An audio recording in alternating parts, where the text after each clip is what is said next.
Everyone has a story, and all of our stories individually are important. But as important as our individual stories are, they are shaped by and molded by the bigger stories around us. Some common bigger stories that shape us are the stories of our families, the stories of our workplaces, of our nations, our political ideologies, the list goes on. One of the things that these bigger stories have in common is that they often tell us who the bad guy is. That is, they tell us who's responsible for the world not being the way it should be. They tell us, maybe to put it more personally, they tell us who's responsible for our personal pain. And I don't know, maybe you've heard of different people talk about, that bunch of people over there, they're to blame for why the world's no good. Maybe it's that race of people are to blame, or the nationality of people, or those rich people who have all the money, or those people who vote for a different political party, or those people of that other religion, or that people of that sexuality. They're to blame for why the world isn't the way it should be. And I think it's important, maybe it's even healthy for us to examine this aspect of our individual stories and the bigger stories that shape us, because who or what we think is the problem will dictate what we think is the solution. The world's not the way it should be a different way. How are we going to fix it? And that all starts from, who do we think the bad guy is? Now, Christianity, like these other bigger stories, has an explanation for why, when we look out the window or we turn on the TV and we get all this bad news, for why we get this feeling that the world isn't the way that it should be. Christianity, like a lot of these other bigger stories, it tells us who the bad guy is, or its version, its opinion of who the bad guy is. But it all starts at the beginning, and this bigger story, this God story, tells us who God is and who we are and what God's purpose is. So the story of Christianity starts off, first of all, by saying God is creator, humans are made in the image of God, that God made everything perfect, especially relationships. And maybe it would be great if it finished right there, but for better or for worse, the story continues, and then we find out who the bad guy is in the second part of God's story. So in Genesis chapter 3, I'm going to read it out to you. It kind of sets the scene. So Genesis 3 verse 1 says this: Now the serpent was more crafty than any of the wild animals the Lord God had made. He said to the woman, Did God really say you must not eat from any trees in the garden? The woman said to the serpent, We may eat fruit from the trees in the garden, but God did say you must not eat fruit from the tree that is in the middle of the garden, and you must not touch it, or you will die. You will not certainly die, the serpent said to the woman, for God knows that when you eat from it, your eyes will be opened, and you will be like God, knowing good and evil. When the woman saw the fruit of the tree was good for food and pleasing to the eye, and also desirable for gaining wisdom, she took some and ate it. She also gave some to her husband who was with her, and he ate it. Then the eyes of both of them were opened, and they realized that they were naked. So they sewed fig leaves together and made coverings for themselves. Then the man and his wife heard the sound of the Lord God as he was walking in the garden in the cool of the day, and they hid from the Lord God among the trees of the garden. But the Lord God called to the man, Where are you? He answered, I heard you in the garden, and I was afraid because I was naked, so I hid. And he said, Who told you you were naked? Have you eaten from the tree that I commanded you not to eat from? So the main points in this second part of the big story are that humans are the bad guy, that we broke all that God made perfect, and that all needless suffering is ultimately due to humans. So as the Bible tells the story, humans are the bad guy. Humanity betrayed God after he had given us everything.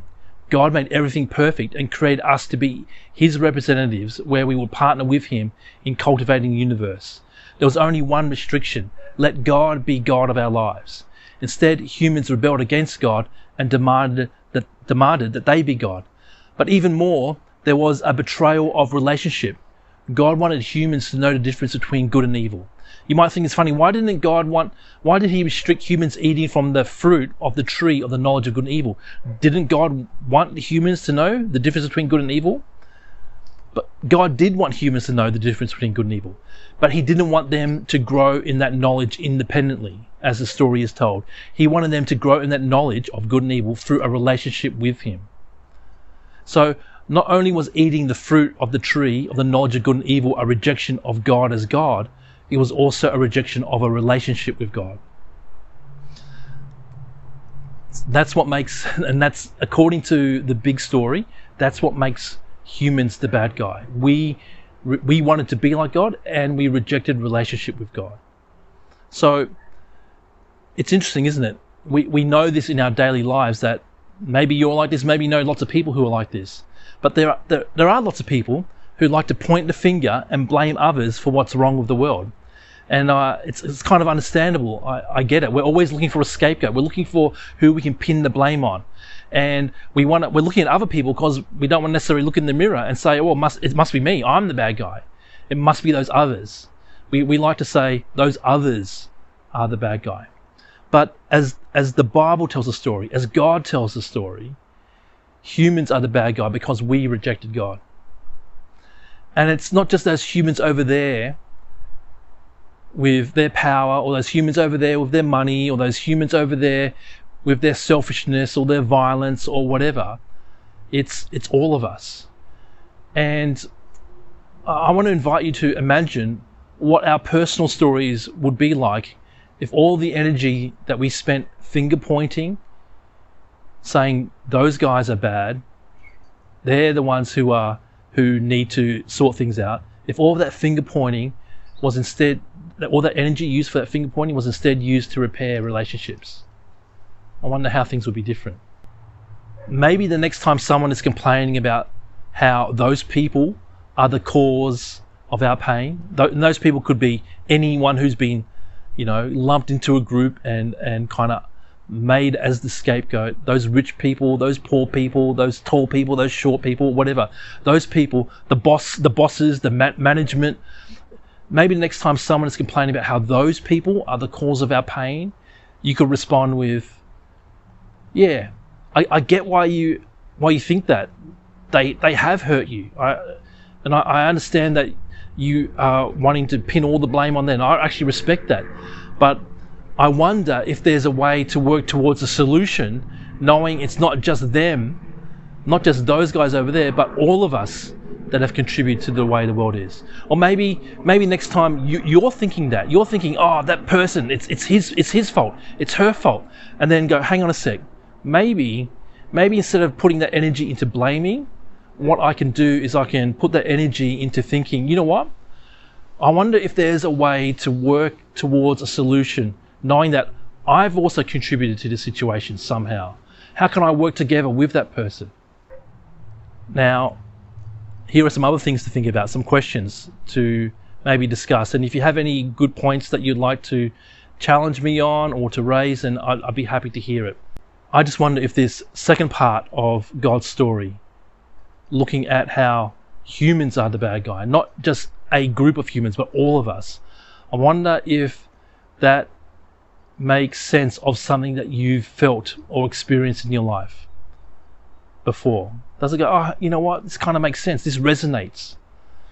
I wonder, maybe also, does it challenge who you think the bad guys are? Is this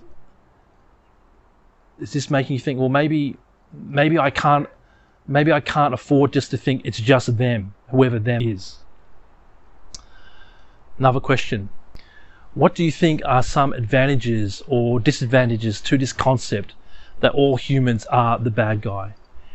Why do you think that so many big stories cause us to fear or hate the bad guys or the others? It's interesting, isn't it? We tell stories that give us a right to be angry at other people, to do violence to other people, to ignore other people, to treat other people as subhuman. Why are there so many stories like that? I wonder, maybe you can tell me. And then finally, if this part of the story is true, in principle, right?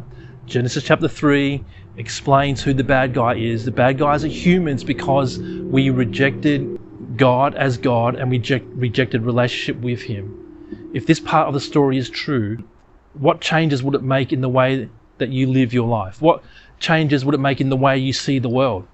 What changes would it make in the way that you interact with people who are like you or who are different to you? People who treat you well, people who treat you badly. Would it make any difference? And I'm just wondering if we could spend some time talking about that. Thanks, guys.